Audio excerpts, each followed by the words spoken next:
keeping quiet is sometimes a boon. Today, we're going to talk about the 3 R's: respect, relationship, romance. Someone who's had 12 plus years of experience in the domain. Richa Hora, welcome to the podcast. What are the signs of emotional maturity? How do you use your attitude, your words in understanding situations and yourself and yet being respectful towards the other party? When someone comes from a broken home growing up, there's a larger probability that their marriage itself might face a little bit of trouble. Do you see that as well? 100%. What to avoid doing if you want a happy relationship? I think blaming and complaining are the 2 major reasons why you can never think of moving forward. Welcome back to Love Rollercoaster. I am Gaurav, your host for the day, and with me is our co-host, Mrinalini. And today we're going to talk about the 3 R's: respect, relationship, romance. And for that, we could have no one better but someone who's had 12 plus years of experience in the domain. Richa Hora, welcome to the podcast. Thank you, Gaurav. Thank you, Mrinalini, for having me here. And I'm looking forward to some fun talk together. Yes. For sure. Mrinalini, what do we have lined up? What is our topic for the day? So in any relationship, there is give and take, there's push and pull, and of course, expectations that are not met. So for the difference between a good relationship and a not so good one is how to handle conflict. And for that, you have Richa, who is going to talk about the requirements to handle conflict, which is emotional maturity. So Richa, in all your years of experience, what have you found are the biggest issues in relationships that are causing most of the problems and are not being addressed? That's a brilliant question to begin with. Thank you for asking. But I feel every couple, every relationship tells a new story. There are no common, everybody asks me what are the common problems, but there are no literal common issues. Every couple has a different issue altogether. However, if we really have to talk about emotional security, I feel it's important to know yourself first and then about your partner, because that's where the actual commotion comes from.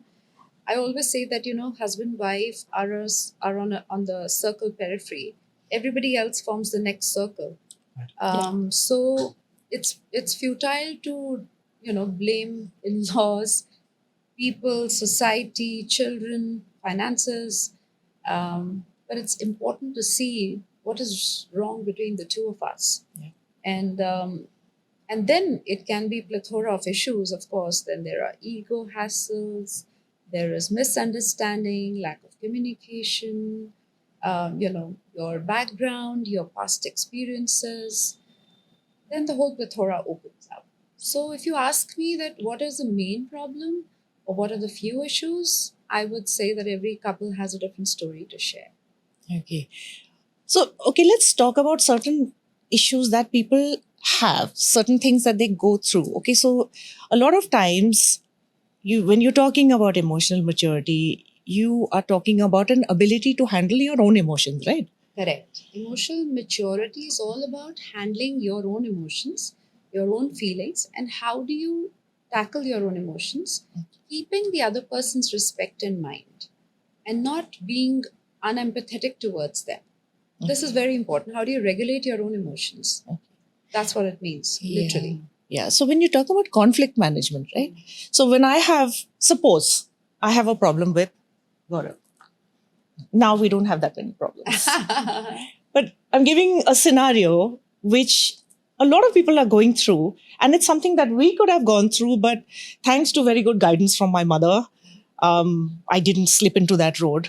But one of the biggest issues is when you have a fight, you're saying something which the other person is not agreeing to, and you say something that is upsetting the other person, or you have a fight about either the children or you have a fight about something, and the other person gets mad and they stay mad. You've got whatever you needed to say out. That person stays mad. And then when that person recovers, you're mad. So that cycle continues, so you have not been able to forgive the other person at the right time. And, this is something that, it carries on and on and on and on throughout your life. As a result, you're just never happy with each other. what advice do you give people to stop that cycle? As you're clearly mentioning, it's lack of communication. If he's mad, he's supposed to come back to you, if not immediately, but after a few hours or next day, that I'm mad with you because of XYZ thing. And then it becomes your prerogative to clear it or to understand it and also share, this is where I'm mad at you. You said XYZ thing, and I don't appreciate the way you talk or you express or you say things. It hurts me. It's clearly lack of communication. And when we don't communicate, when we don't share our feelings with sense of maturity, it only leads to resentment. It leads to misunderstanding, ego issues, and huge resentment builds up over a period of time. And you feel, why me? Why do I have to talk first? The other person should talk because he hurt me or she hurt me. That's where emotional maturity comes, that no matter how long you guys take to resolve, both of you are losers. That's true. At the end of the day, you're not working on yourself or on the relationship. By staying quiet, it's not going to get resolved in any ways. But it's easier saying than done. There is an inherent issue where there can be a lot of points behind that. Identify yours. It could be that you've seen your parents fight that way. It's a pattern you're following. It could be there's a personality trait issue. Maybe the person is an introvert and they literally don't know how to express themselves. That could be a problem. Sometimes you're coming with your own hurt, with your own problem, or your past experience with your ex-girlfriend or ex-boyfriend. That last time I spoke my feelings out and it backfired. I'm not going to talk this time. So there can be many issues that you are holding on to before you actually open up. So the key to this whole scenario is, no matter what, communication should not stop. Whether your experience was bad, whether what you've seen in your life, even if you're introvert, I say to my clients, if you don't open up to your own life partner, who else are you going to talk to? So true. So you have to muster guts. You have to frame your mind to talk through things. Yes, it has to be the right time. It has to be with right attitude, not to put the other person down. It has to be with right words. You have to mean to what you want to say and don't hit below the belt. You have to be kind and understanding, because today, if the other person has made mistake, tomorrow it'll be you. So we have to be compassionate and empathetic towards our partner rather than holding on to that pain. And sometimes I think people have a different way to also communicate it. Like, there could be one person who's very vocal. Yeah. There could be another person who's, maybe slightly quieter, doesn't want to perhaps escalate at the time, but they have their own ways of maybe, later on dropping, a message, a text message, and restarting the conversation from there. But I think my realization over time has been that you have to get out of the way. I mean, to just brush it on the carpet and say, it's all going to work itself out, or stick your head in the ground like an ostrich. Absolutely. It's probably going to blow up bigger in due course. Absolutely. You're absolutely right. So putting dust under the carpet and thinking time will heal it, or, maybe something urgent will come, we'll get over with it. Of course you will. But again, the resentment will build up. It festers. This point will come back again. True. Plus the other things which will come up. So what you said is absolutely right. It's about introvertish and extrovertish people. Right. Extrovertish people expect you to talk. You have to share and express yourself. Right. Introvertish people in their mind think, I don't know what to say. I'm finding it hard to express. I'm finding it hard to put it on words. Or if I say something, it'll hurt further. So they kind of hold themselves back, thinking that a message or a thing will work out. Right. But emotional maturity or immaturity, to what extent in all these years of working with clients have you seen that this actually stems from childhood experiences, like you mentioned, a parent perhaps, or maybe a bad experience in school growing up, or past relationships? To what extent have you seen that plays like a really major factor here? That's a good question, Gaurav. So through these years, I've understood that 80% of who we are, that's a huge percentage, is the parenting done to us. Sure. So it's the environment that we were grown into, starting from conception till the age of 10 to 12, when you actually understand the sensibility of what's right and wrong. And of course, the puberty, when you understand from the society. Sure. That 80% chunk actually builds our personality. Right. People think children are young, they don't understand, और बड़े छोटे हैं, इनसे बात के सामने लड़ने में कुछ नहीं होगा या behavior से कुछ नहीं होगा, but it matters. They're watching everything. They watch everything. Everything is getting absorbed. Yeah. It's going to be an eye-opener way later, over years. You're like, oh my God, how did this kid get to know this? You know? Great. So 80% of who we are, it's because of the parenting done to us. Wow. The 80%. balance, yeah, that's a huge chunk. You know? And the balance 20%, Gaurav, is, I feel, is 10% what we gather with our society, let's say between 10 to 21, when we are growing as adults, through friends, through school, through your environment. And 10% is what we're carrying from past life baggage. That really? also is your cup of tea, right? Definitely. So you don't know why you behave the way you do. Yeah. I feel that entire consortium makes us who we are. Interesting. Yeah. Which is why, parents have two children. They're never the same. Two siblings are never the same. You have to be answerable to the fact. It's the same parenting, it's the same house, it's the same DNA. Yet two children are so different. Yeah. There has to be a reason. So they And you're carry not the their same past. parent to both the kids. You don't. Because you're feeding off what they are giving you, right? Mrinalini, the pregnancies are different. Pregnancies Forget after are the children so come. different. You're right. I mean, one of my kids I was nauseated throughout my pregnancy. With the other one, I was hogging. How do you explain that? It's the Yeah. same body, it's the same thing. Yep. So clearly the child is carrying the past life as well. And For every sure. experience is different. If you go deep down there, oh my God, there's so much to explore. I have. What we see, what's happening in the relationships and around is just a periphery. It's the Yeah. outcome of Right. the work that is going on behind. Yeah. Which is why it propelled me to become a healer too, inner child healer primarily. Because I feel that if 80% of who I am today has to come from my childhood, dude, that needs attention. Yeah. For sure. I mean, that needs correction for sure. For sure. And you realize that it is for everyone. Oh my There is God. nobody who Bang on. has like the most perfect life, who has the best childhood. Very, very few people. But What is perfect, dude? I mean, Mm. it's just a perception. yeah. For you, something could be perfect. For me, it could be still Yeah. Walked lots to over. achieve. Yeah. Yeah. True. Yeah. So it's a perception. There's nothing like perfect. But again, we all have our own experiences, our own lessons to learn, and we perceive our life with that lens only. Yeah. Do And you I also think see a pattern where when someone comes from a broken home growing up, there's a larger probability that their marriage itself might face a little bit of trouble. Do you see that as well? 100%.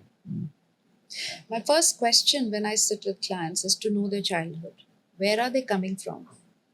And that's what I want to guide for premarital counseling. We haven't spoken about it, but when you're choosing a partner, of course, you see them as a package, but you definitely have to see where they're coming from. Agreed. If your roots are not aligned, if you're not connected to your roots, if you don't get along with your own parents or with your own siblings for that matter, how do you expect your spouse to connect with you? So a lot of things that a person goes through in their childhood, it only shows up in your adulthood relationships. Then it can be office challenges with your colleagues, with your bosses. It could be with your children, with your spouses, of course. So yeah, I mean, a lot has to do with the broken home thing. What you see, hear, absorb, all shows up, whether you like it or not. so the patterns run down generations, Oh right? yes. Oh yes. And no matter how you think you're different, there is a thread linking you 100%. the entire way until you break it consciously yourself. And that's a lot of work, right? That's a lot of work. And that only comes with awareness. Awareness. Yes. Once I know that I'm following patterns, I'm the one who's suffering. Yeah. I'm the one who's, going through pain time and again with this person, then there's something wrong with me. Yeah. Once that awareness comes, will you start thinking of where is it coming from? How do I heal it? How do I correct it? Yeah. And that's where the actual journey of becoming the person you wish to be comes. So when you're talking about emotional maturity, which is really required in everybody, if you want to have a good relationship at home, at work, with your in-laws, with your own parents, with anybody and everybody, even people on the road, Your staff, everybody. Yeah. with everybody, right? What are the signs of emotional maturity you have seen or witnessed, or you would like to talk about? Emotional maturity, firstly, let's understand, can be built. It's not something that you have to be born with from your mother's stomach.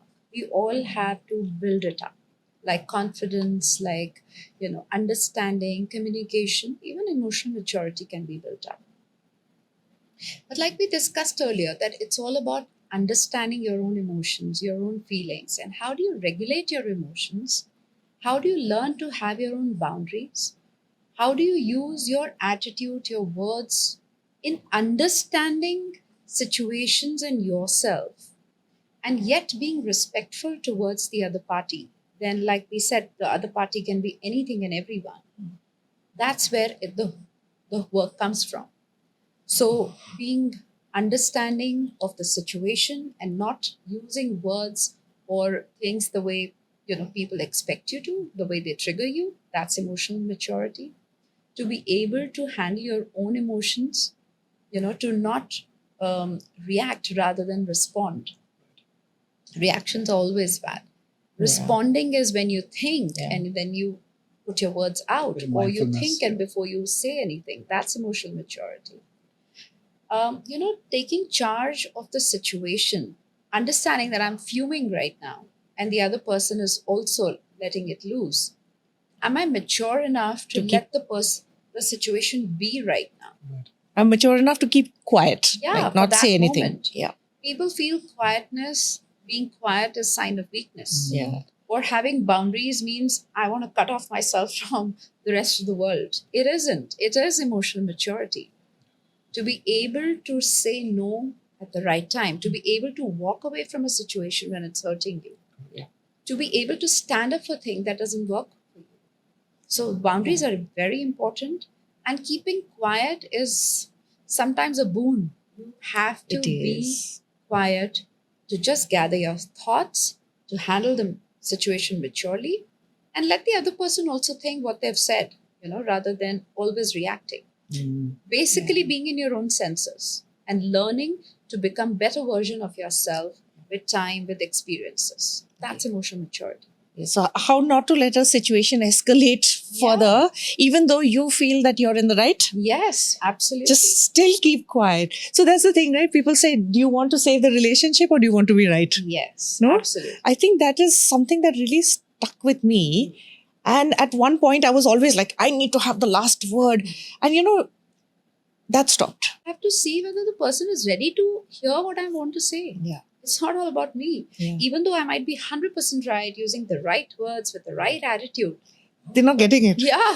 I mean, So what's just the keep point going. if the words are bouncing back and it's not registering in them? It's futile effort. Yeah. That's emotional maturity, to understand, is it the right time? Is the person receptive enough to get the message across? So what do you do with that? Also, You wait for the right time. so when they say, something's got to give. So I still remember there's an example of where I was very upset with Gaurav. This was many years ago. And very, very upset. And I was avoiding him. And then he comes to me and after 2 days, and like, what's wrong? So I was really mad at It happens with all of us. I was hurt and I was upset. And I was like, how could he do this? And I opened up. And he was like, oh, I'm so sorry. I'll take you out to dinner. And I was so mad. I felt like saying, no, I don't want to see your face anymore. But my mom, I told her this and she was like, if he's taking you out, please go. Yeah. And that, she's like, please don't say no. Thank God you had your mom there to guide you. She's always guided me the right way. And she's always said, mature person. learned. Yes. She's amazing. You have to meet her. So she was like, please don't say no.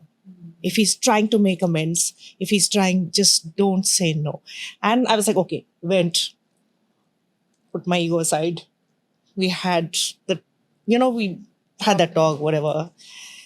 But if I had said no, I don't know how long that would have carried on for. Correct. And then he would have got upset at some point and he would have, it would have been this cycle of negativity which would not have ended. Absolutely. And from then on, I realized if someone's trying to make an effort, no matter how angry you are with them, don't say no. Yes, that's your emotional maturity. To let the thing come towards you. Only when a person starts walking towards you in whichever possible way. It could be a rose, a sweet message, it could be dinner out, it could be just, brushing your shoulders against. There has to be a connection. But he said sorry. If he hadn't said sorry, and if, the other thing is then, you have a problem and the person doesn't acknowledge that you have a problem, they don't validate your feelings.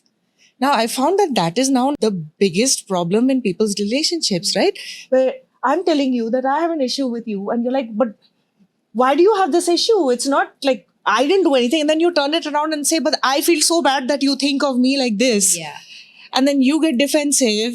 But किस किताब में लिखा है कि हर किसी को आपको समझना है. You also have to be empathetic towards the other person. If they're not understanding me, it's not a big deal. So I always say that choose your battles. Don't make every misunderstanding a battle. Yeah. It's okay if you differ. Yeah. It's okay. You don't understand me. It's perfectly fine with me. I'm not going to bang my head on the wall to make you understand. Because I have to have that maturity to know this topic I can overrule. Okay. I don't need to sit down and explain everything to him. For example, if a husband doesn't understand why buying the certain bag is important for a woman, Sure.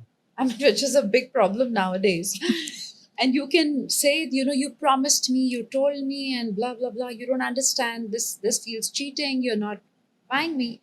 I mean, I'm just giving you a random example. But you don't have to make it as a big point in your life that you screw the person's life for this. So choose your battles. What is important to you? The bag is not important. The rapport is important. The communication is important. If the man has belittled you, or he has made you feel horrible, or if he has, used foul language, yes, of course, stand up for it. Right. Make yourself heard. I agree. Choosing a battle is, again, emotional maturity. How do I understand that this is important for me and this is not? Right. How is it? And it's interesting that you mentioned about the bags and all of that. And today, of course, we see women who are making probably more money. For a long time, she made more money than I did. So even at that time, now that women also have that financial independence and they want to go out and do stuff, with the money that they earn, do you also see conflict and resentment amongst couples in terms of who's spending on what and how not having those goals perhaps leads to a little bit of resentment as well? Of course. That's bound to happen when both parties are earning members and they both have worked hard towards it, and why not, right? Right. But again, the important thing is not the finances or who spends where. Right. It's the equation you both share about it. How open are you to talk about the financial part of it? Right. That this is your money, this is my money, and this is our money. Got it. That differentiation has to be there. And then I also feel that there's a lot of control because of this, money factor. Money is important, there's no doubt about it. But when two parties understand each other and there is no control on your spending, on your, frivolous expenditures or your planning for future, if there is no control, you do you, I do mine, Right. there's peace. And that's how it should be. And it becomes more important with respect. If you respect each other and you value each other, and the other things are ticked, wherein your communication is there, understanding is there, emotional maturity is there, love is there, respect is there, everything falls in place. But yeah, in today's time, we hear a lot of cases where, couples are fighting because of money, more so because men feel today, thanks to women's liberation, that women are supposed to be earning members as well. Why would you want to just go for kitty parties or just keep, spending money or only talk about vacations and, Correct. other expenses? Then be the equal partner as well to contribute. That's a very big topic. And more so, like I was talking about, when you're choosing a partner, you look for the woman as a package. Oh, she is confident, she earns well, she's well educated, and has a backup. Right. But over the period of time, some women lose that essence. They go into their comfort zone and they don't want to work anymore. And that's where the tussles start. And then the woman feels, oh, he married me for money. He He wanted me to be the earning member, like a recent case I had. I mean, good family, good background, both have studied abroad, they came back, have a kid as well. But the woman thought that, I want to be a better mother and I want to focus on my child. Yeah. The couple spoke about it. But he said, okay, now the child is 2 years, 3 years. Time to get back to doing something. Come back to the track. Why do you lose the essence? And then you are still demanding, let's go for a holiday, let's do this, let's do that. So unless you talk about these things, you nudge each other about what you actually chose each other for, whether arranged or love marriage, then the communication only becomes sour, and it derails from the actual problem. So they came to me and women said that, are you serious? You really wanted me to work and be an earning member? Only then I deserve love? But I said, you're putting it all wrong. He loves you. But at the same time, you made a promise of being in a certain way. Right. And over a period of time, if you wanted your way to be in a certain way, you again have to come back to the talking conversation that, this is where I'm struggling. This is where I need your help. Or how do you think we resolve it? Because I see you're getting upset. You want me to work. You want me to be on my feet or be, the woman who doesn't just buy bags and goes for travel.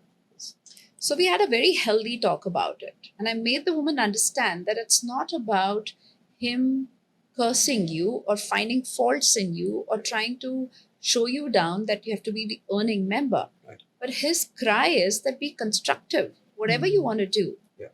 It's not about the money factor, but use your mind into being more constructive. And why not? You're well educated, your parents have spent crores on your education, and you were working. If you're choosing not to work right now, being the person, at least see what your partner feels about it. You can't take a single decision and say that, oh, I don't want to work from now on. You can think what you want to think. Because that's a lot of pressure on him financially also. Yeah. So and I said, what if the guy decides this? Dude, where will you be? If the guy doesn't want to work, where we had another client and he said, I'm just not happy working my dad's business. I don't like to go for work. What should I do? Both of you can be sailing in the same boat, right? But it can come from, let's say, your perspective, right? And I think for women also, children change a lot. Yes. There could be a different priority before the child one or the second one comes across, and then there comes this point in like, I don't want that anymore, and I want this. And I think that's what happened in our case. Yeah. What you said right now about how the guy had a certain expectation that I married her because of this, that changes. Yes. Right? Yes. And as a result, at every stage, every 4-5 years, you're a different person, right? Absolutely. And with us, what happened was he saw me when I was working and I was confident and I was like this independent person, and he married that. Yeah. And now like totally dependent and, everything. But the fact is that he also had to adjust to me. And, I was very independent.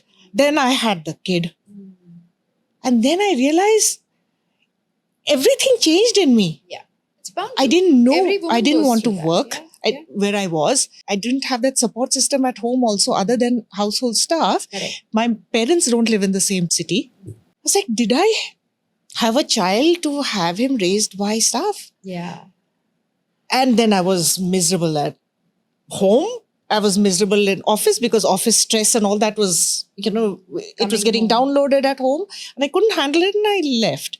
Then I had the second child and then I realized that I have to be home for the kids. In all of these years, I really appreciate the fact that he's never made me feel like I'm doing nothing, and he's never made me feel. Other people may have done that, but never him. Which is great. Oh, but you know what? His saying to you comes later, sweetheart. Yeah. How you feel about yourself is so important.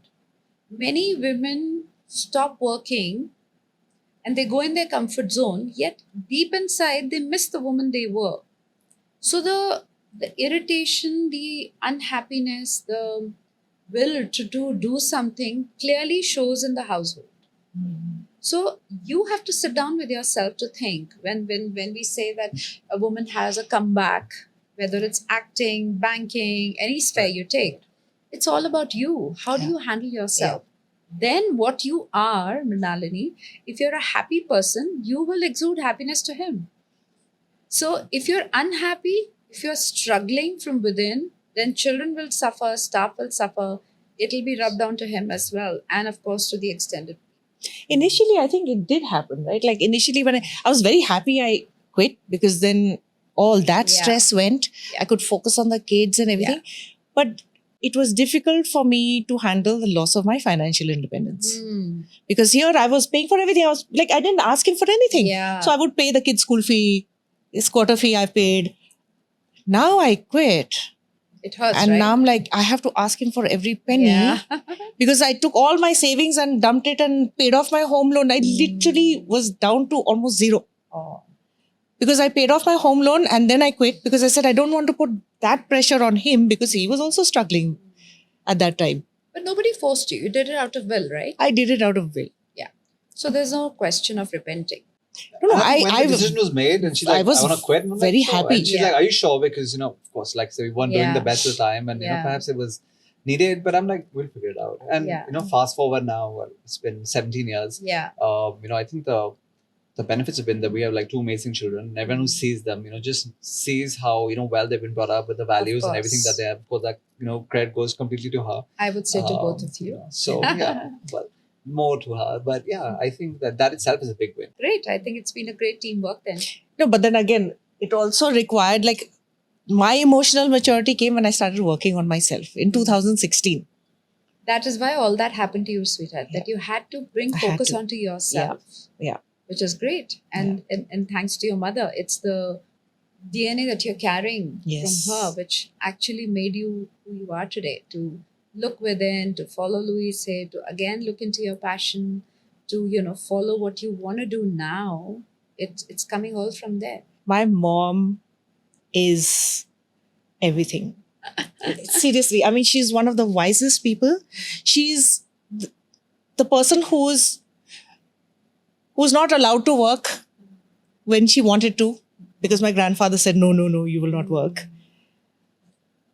But no matter what happens, I have never heard her feel down and out and sad, and she's just managed to keep herself going and impart wisdom to all her friends. Even her trained psychologists and psychiatrist friends are taking advice from her. Fantastic. She's just That so goes the wise. best example of being emotionally mature. Yeah. You don't need to hold degrees. You don't need to give pravachan or to hear podcasts for You that. just have to be wise. You just have to be aware. Awareness is the key. Conscious living is the key. When you get conscious of yourself, of your surroundings, of your reactions and responses, of your patterns, of your likes and dislikes, of how your boundaries are there, it all starts from there. Yeah. And the day you get conscious of your own life and live it to full authenticity, there is no looking back. It's bound to bring fruits. Yeah.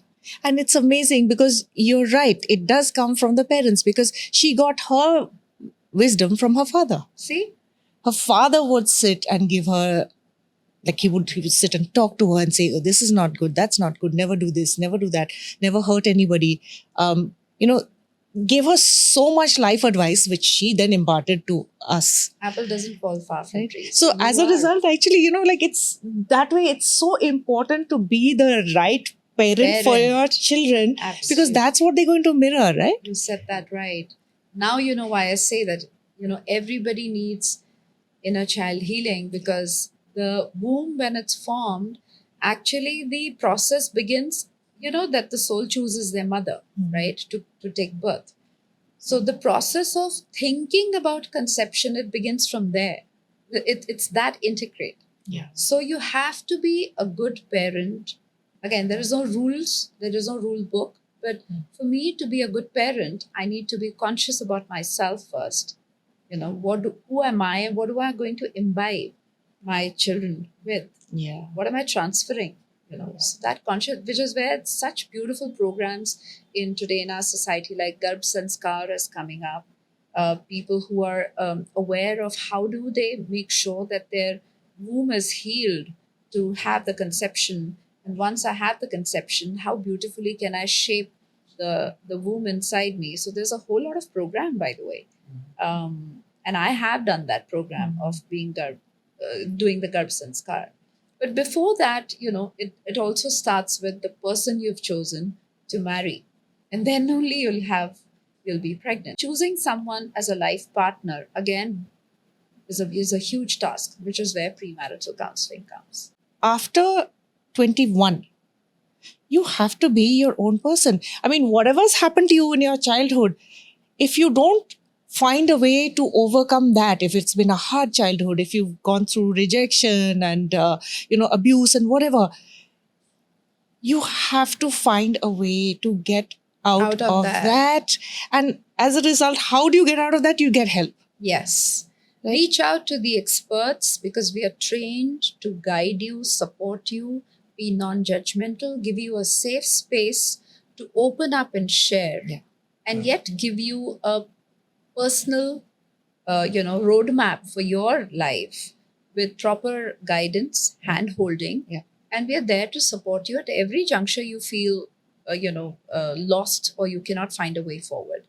So it's a beautiful way of reaching out to a person who is there to help you, guide you, support you with non-judgmental, help in that sense. What do you lose?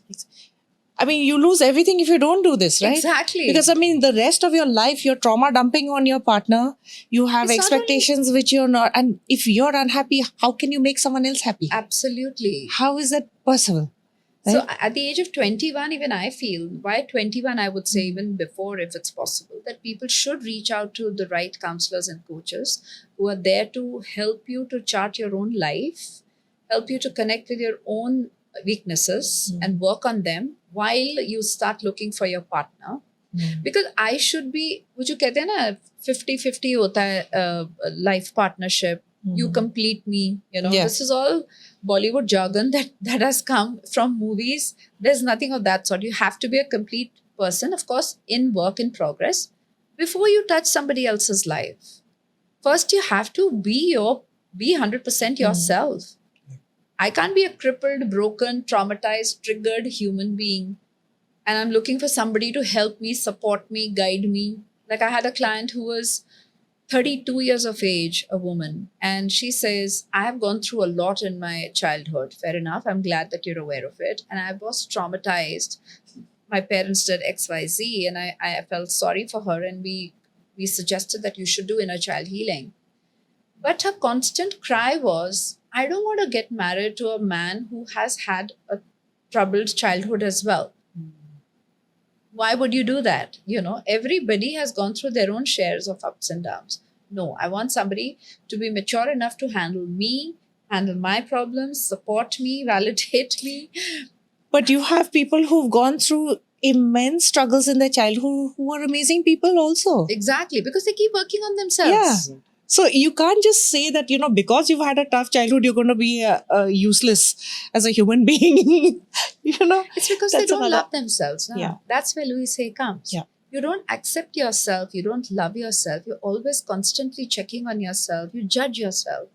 That's where you have lack of confidence. You don't know how to handle your own imperfections. And then you look for validations. And that's where you go put the burden on the other person. And you want somebody to keep saving you all the time. Yeah. Like, how can you expect someone to be who you're not?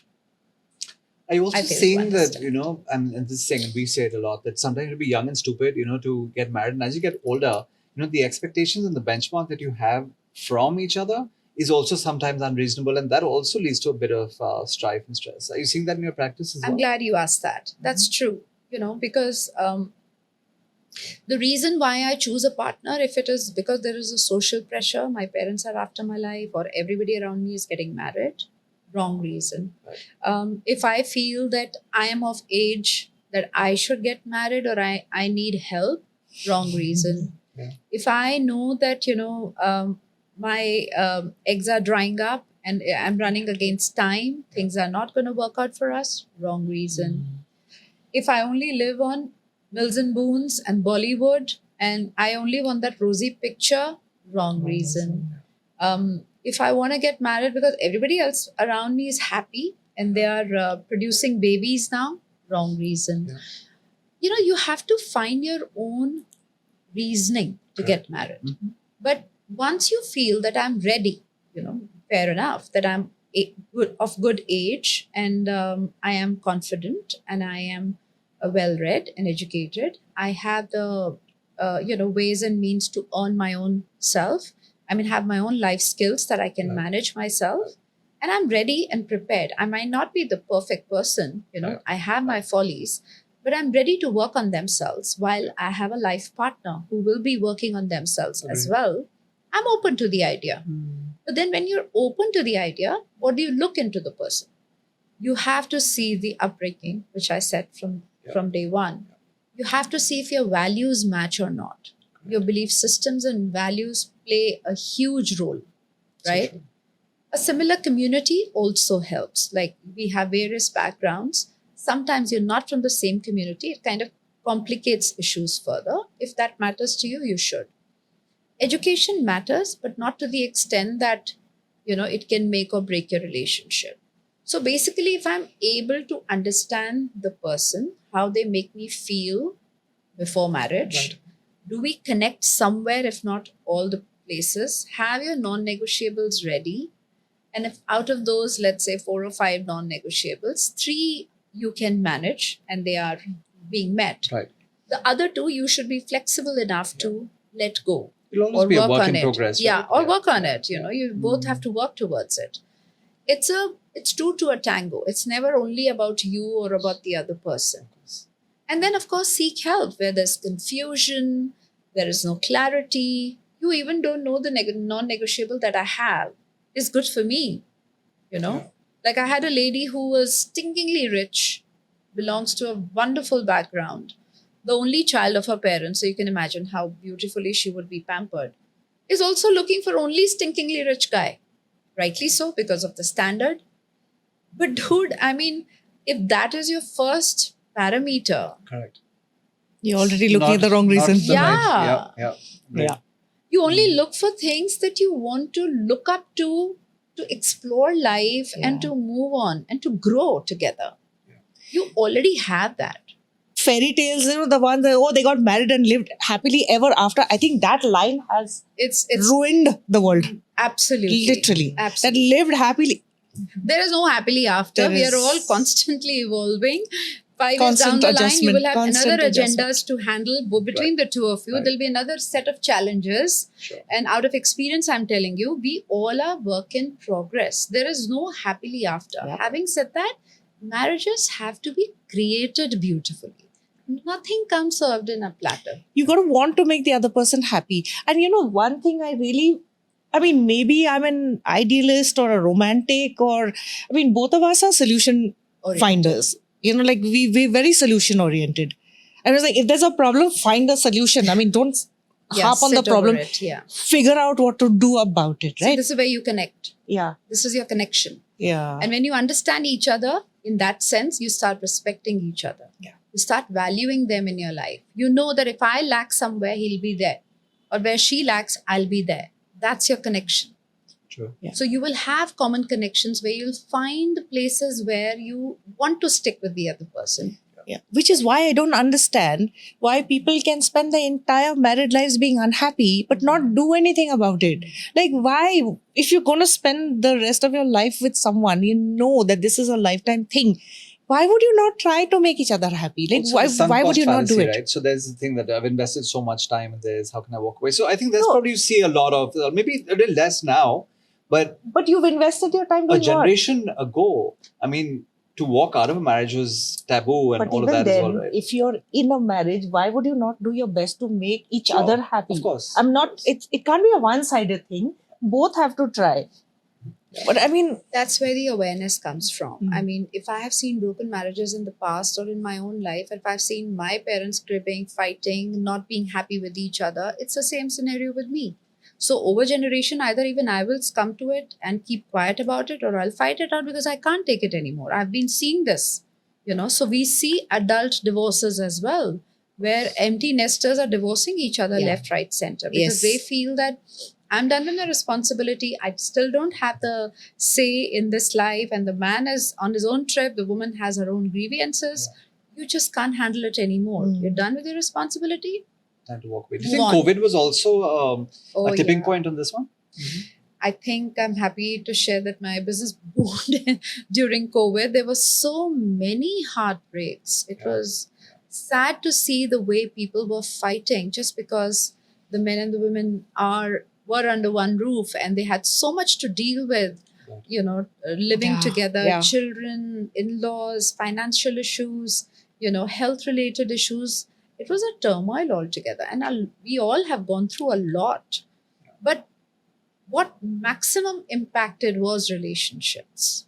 Definitely, because I think in your normal life, even if you have a problem and you're not avoidant, so you immerse yourself in work to avoid discussing the issue, and then you do this, you do that, you're never at home. Yeah. You stay out. But Yeah. COVID, you were stuck. Yeah.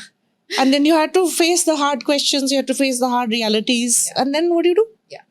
That's where the attachment styles came out. People who were avoidant had to face everything. Who were attached, they had to latch on to the other people more, because now they don't want the person to go away, or they want to be answerable to each other. So the whole lot of dynamics came up, and we had some horrendous stories from the couples, and the true personalities were there. People got more aware of CBT, mental health issues, narcissism, stonewalling, all those issues started coming out because now you were living with that 24/7. So, yeah, that was a turning point indeed, specifically for India. We were not open to counseling so much then. Are you also finding that a lot of people, and today, of course, it's just so easy to walk out of, wedlock and just it's not working out, and Yeah. just overnight people decide they're not gonna, be in marriages together. Are you also seeing that these guys and girls also struggle from there on? Like there's After one broken breakup. marriage, and then they struggle to, get back in relationships. And is there a pattern on a trend on that as well? Yes, there is, because firstly, they don't know why they've parted ways. Again, it's always to blame the other person or the other party or in laws or situation. Right. There's still not correct awareness to look within and to introspect what went wrong and how am I supposed to handle this so that I don't get into the same pattern again. So the awareness lacks. And that kind of puts you in a vicious circle of blame game again or selecting the same partner, same type again, because this time I'll make it work what I didn't learn last time.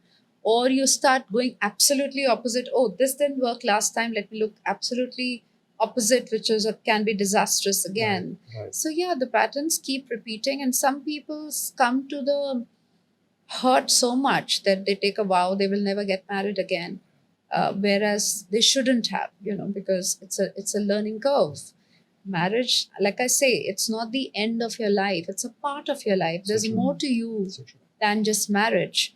If you treat it as deeper thing, it's bound to bring you down. You're putting all your eggs into one basket. That's not fair.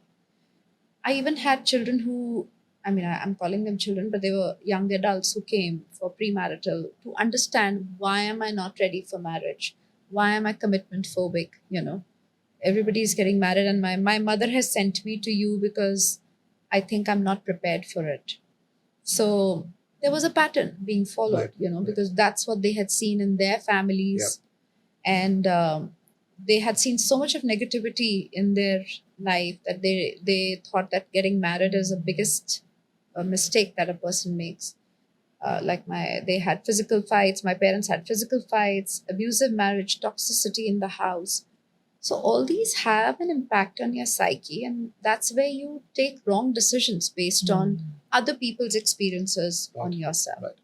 And we're seeing that look at countries like Japan, Korea, where people don't want to get married anymore. And I think a little bit of that is starting to come into India as well. Yes, Where people like, yes. we don't need it. We can do without marriage, right? Yes. Mm.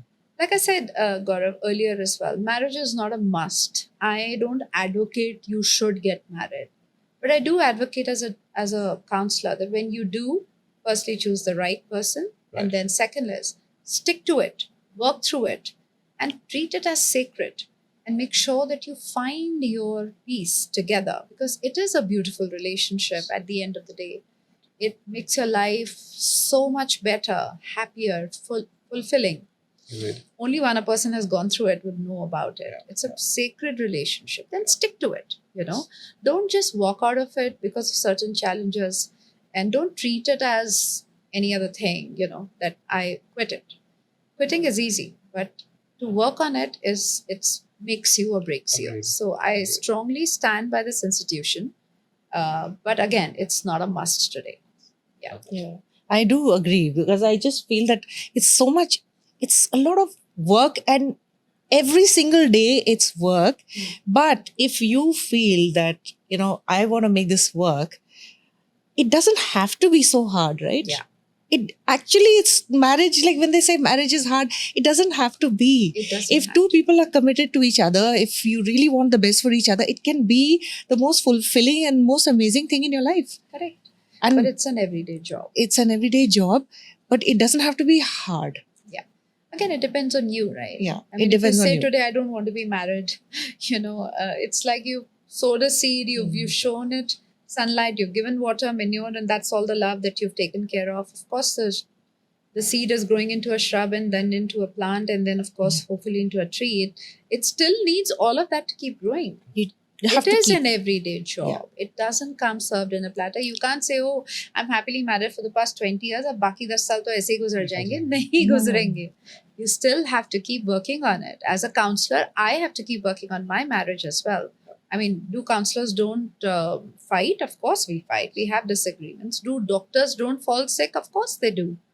It's just that we are more mature, understanding, and know how to bounce back. That's the Yeah. key. Bounce back. Fighting, conflicts, disagreements is not a problem at all. That's the essence of life. True. Then it's a more problem if you don't fight, if you don't have disagreements. So, what would you say are like the biggest deterrents to getting back after fighting? If one partner is sulking instead of expressing themselves. I used to be a big sulker and I couldn't express myself earlier. So I would wallow in that hurt, and I had no self-confidence really. So I couldn't express myself, and I would sulk for days and days. And he would know what is going on and he wouldn't even ask me what's wrong. So he's avoiding, I'm sulking. Two It's one of those. introverts, I think. We are both of you. introverts. That's yes. where the gap comes actually. Yeah. But You now wanna it's. give space to each other and Yeah. let them find their own way and feel better. But we say that in a couple, when there are two introverts, the gap becomes so big that it's difficult to bounce back Yeah. and come back on track. But if there is some sort of a connection, like you said, you are problem solvers. Mhm. For you to solve the problem is a project. So you would come back to solve the problem. May not be your problem, but the other big problem, which will bring you back again. And very small things, And now when I think of it, I'm like, oh my God, I'm so glad I'm not a sulker anymore. Because I do now understand the impact it may have on him. Because ghosting and silent treatment is awful. Oh yes. And I'm really sorry Yes. for what I put you through Oh, when so so we sweet. were younger. Figured out our stuff Yeah. Yeah. early on, so Yeah. Yeah. we are Which where is we are today great. because of that. What would you say about what to avoid doing if you want a happy relationship? I think blaming and complaining are the two major reasons why you can never think of moving forward. If you keep blaming each one of you, or you keep blaming the rest of the world or the situation, and your only talks are about complaining about work, situation, people, things, it's bound to impact the relationship 100%. And the second big factor is communication. If there is no communication between the two of you, even a physical touch is a communication. Even if you want to, communicate with each other on something else for another reason, that itself is a way of coming back to each other. So, communication is a big key too. So, not blaming, not complaining, and communication is a big key.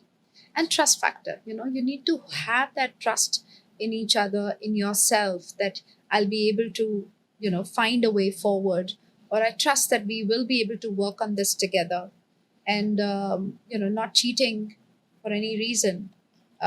These are big things. These are usually, we say that the relationship has 4 pillars, which is, of course, intimacy. If you're not intimate with each other in certain ways, communication, trust, and showing respect. Respect is equally important. More than love, it's respect. I think it's So these are the 4 pillars on which a healthy relationship is a long-lasting, fulfilling relationship. Yeah. I would agree completely. And also in in the trust thing, that I should feel safe in the thought that if I am going to talk to my partner about something, I trust that they will not make me feel shit about it. Yeah. Like they will not make me feel worse. Yeah. Or they will take what I'm saying and we'll work it out together. Yeah, but trust is built. You have to build it up. It doesn't, come just by being virtue of being a partner. You have to have that understanding, Yeah. give and take. Only then you start building it up slowly. Same way, respect. You have to earn respect. Like I said, it's a work in progress. It's an everyday job. All these four pillars don't come by the virtue of being just a partner, but to work towards it. Yeah. Once you have made a healthy base, you accept each other wholeheartedly without any doubt that now she's mine and he's mine. And whatever comes with it, I'll accept it and I'll work towards it. That's where the actual process of, coming from seed to a shrub to a tree begins. Yeah, love We it. I just think go such through great shares all through. Just for our viewers and listeners, where do they find you? How do they reach out to you? And would like to share some of those details as well. Sure, I'm happily sharing. We are on Insta, we are on YouTube. I have a website. I'll be very happy if you put our name. Metaanoi is the name of my company, and we are accessible on WhatsApp, call, email, whatever works. We are even on Google Ads. So whatever works for you, you just have to connect, and I'm here to help. Love it. Thank you so much for sharing, Richard. It's actually been a real eye-opening conversation. I think such pearls of wisdom, and I'm sure many of our viewers and listeners would agree as well. Mrinalini, any parting thoughts? No, I'm so happy you came. It's made us think a lot about our own relationship too. And thank you for coming. And I'm sure anyone who's listening to this will get a lot out of it to, make your relationship better. Thank you for having me Thank you. over. I thoroughly enjoyed the talk, and it was so comforting and a healthy communication, I would say, which made us get involved into. Touched many aspects of We a have. relationship, by the way. So it's been a great talk for me as well. Thank you for having me over. Thank you. And let us know what you guys and girls thought. Send us, your feedback on our email. Put the thoughts in the comments, of course, and we will share Richa's details in that as well. Looking forward to hearing from you and looking forward to seeing you in the next one. You all take care.